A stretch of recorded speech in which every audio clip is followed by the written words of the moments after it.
Guys देखो, ये है मेंढक के बच्चे टैडपोल। पानी सूख चुका है और गर्मी और धूप की वजह से बहुत तो मर चुके हैं। ये देखो, ये सब ये मरे हुए हैं। अभी ना बचाने के लिए क्या करा जावे, इन्हें दूसरे गड्ढे में शिफ्ट करूं, ले जाता हूँ इन्हें दूसरे गड्ढे में। कुछ ना है भाई।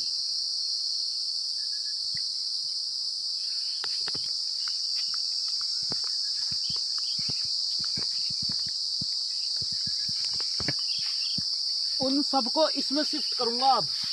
ये देखो, पानी तो ये भी बहुत गर्म है, पर शिफ्ट सारे इसमें ही करूंगा। तैरने भी लग गए होंगे, दिख रहे होंगे नन्हे नन्हे से।